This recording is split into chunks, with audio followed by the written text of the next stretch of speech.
Halo sahabat sekalian, ketemu lagi di channel PLT Sederhana. Gimana kabar sahabat semua? Semoga tetap dalam keadaan baik dan juga sehat selalu. Oke sahabat, di kesempatan kali ini saya akan membahas tentang voltase aki. Jadi aki ini berapa sih voltase penuhnya jika dalam kondisi baru? Kemudian untuk mengecasnya, voltase berapa sih yang cocok supaya aki ini bisa penuh namun tidak cepat rusak. Kemudian saya juga akan membahas berapa sih voltase paling rendah yang bisa digunakan untuk aki. Nah, aki yang saya bahas di sini ada 3 jenis: aki gel, aki float, dan aki salad. Nah, aki float ini adalah aki basah, sementara aki salad dan aki gel adalah aki kering. Namun sebelum saya lanjutkan ke pembahasannya, jangan lupa untuk di like dulu video ini, dan bagi sahabat yang baru berkunjung silahkan di subscribe dahulu. Oke sahabat, seperti yang kita ketahui, baik aki gel, aki float, ataupun aki salad masih digunakan dalam sistem per PLTS-an. Dan di sini saya mempunyai contoh, ya meskipun kecil, ini adalah aki salad yang biasanya digunakan untuk sprayer. Kemudian saya masih punya satu lagi, ini juga aki kering, aki salad, yang biasanya digunakan untuk starter motor. Nah, kira-kira berapa sih voltase untuk aki-aki ini? Karena untuk aki seperti ini masih bisa digunakan untuk sistem PLTS skala kecil. Nah, dari beberapa sumber yang sudah saya baca dan saya pahami, termasuk dari buku, ini buku MT50 yang biasanya digunakan untuk e-paver. Nah, di sini lengkap banget, mulai dari untuk lift pompa, lithium ion, dan aki. Ini lengkap banget di sini. Dan saya ngambil referensi di sini. Kemudian saya juga sudah ukur untuk voltase di aki-aki yang seperti ini. Ini aki baru ya. Jadi untuk voltasenya ini benar-benar real dan sesuai dengan kondisi yang aki baru. Jadi mungkin sahabat beli aki baru, voltasenya sesuai ini gitu. Nah, karena ketiga aki ini bahan elektrolitnya itu beda-beda, ya isinya itu beda-beda.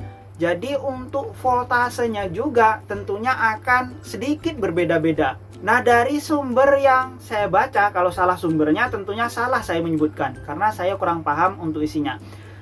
Dari sumber yang saya baca tersebut, untuk aki basah biasanya diisi oleh cairan asam sulfat. Kemudian untuk aki salad ataupun aki kering, isinya adalah elektrolit pasta.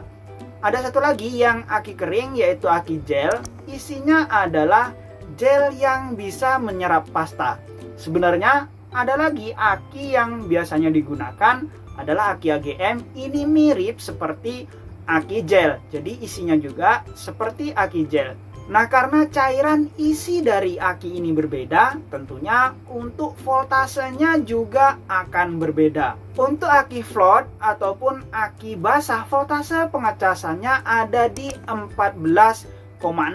Jadi chargernya itu di 14,6. Sahabat bisa mengatur untuk SCC-nya di voltase 14,6 settingan penuhnya. Kemudian untuk aki salad ataupun aki kering, voltase pengecasannya ada di 14,4. Nah, untuk aki gel, voltase pengecasannya ada di 14,2 volt. Nah, ini voltase penuh untuk pengecasan aki tersebut. Nah, sementara setelah aki ini penuh, biasanya SCC akan menurunkan voltasenya ke voltase floating. Voltase floating ini adalah voltase mengambang. Jadi, jika ada beban, biasanya akan langsung diambil alih oleh panel surya jika cukup.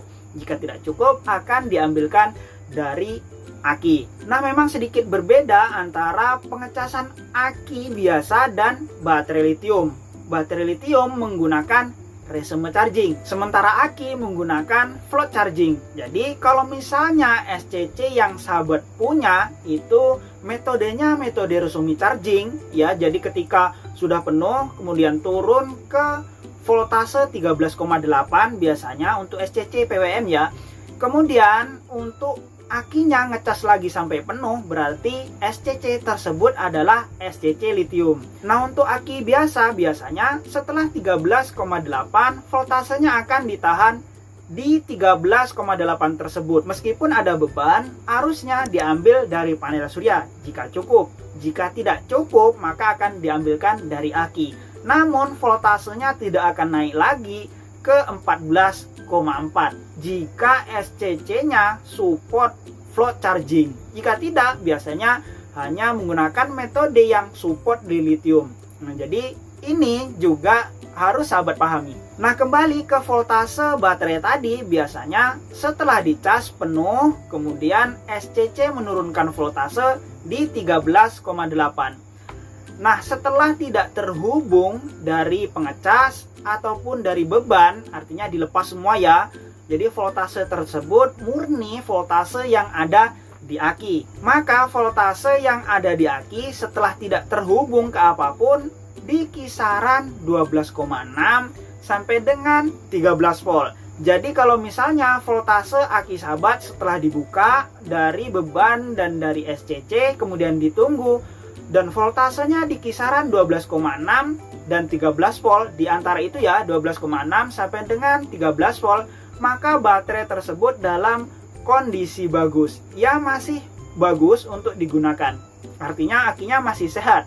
Tapi kalau aki tersebut setelah dicas kemudian didiamkan sekitar 1 jam sampai 2 jam turun di bawah 12,6, berarti aki tersebut dalam kondisi yang kurang bagus.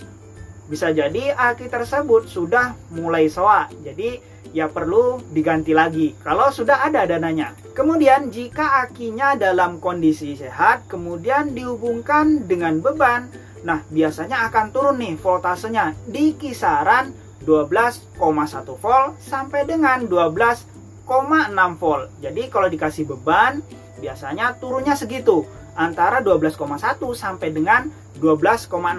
Jika di bawah itu misalnya 11,9 ataupun 12, volt, maka bisa jadi aki tersebut dalam kondisi yang sudah kurang bagus. Kemudian untuk menjaga agar aki yang kita gunakan itu bisa lebih awet dan berumur panjang, kita harus menjaga voltase aki tersebut tanpa terhubung dengan beban dan tanpa terhubung dengan pengecasan di atas 11,5 volt. Ya pastikan untuk tegangan terbukanya berada di 11,5 volt. Kalau bisa 11,6 volt. Ini akan lebih sehat untuk akinya.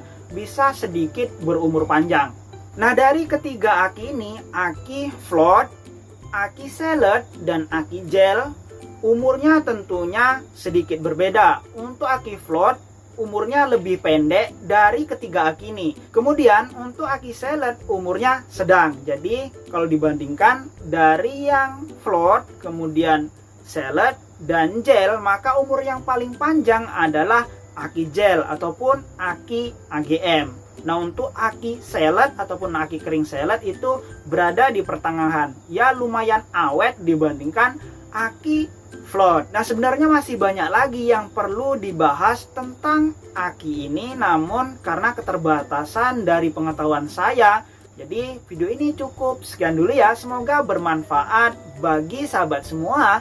Jika ada yang perlu ditanyakan, silahkan tulis di kolom komentar. Atau mungkin sahabat ingin belanja beberapa komponen PLTS, sahabat bisa cek di pin komentar saya dan juga di deskripsi video. Untuk di deskripsi video, saya sudah meletakkan link koleksi Shopee saya dan juga Shopee video saya. Di sana sahabat bisa melihat beberapa rekomendasi komponen PLTS yang mungkin harganya lebih terjangkau. Oke sahabat, sampai jumpa lagi pada video berikutnya.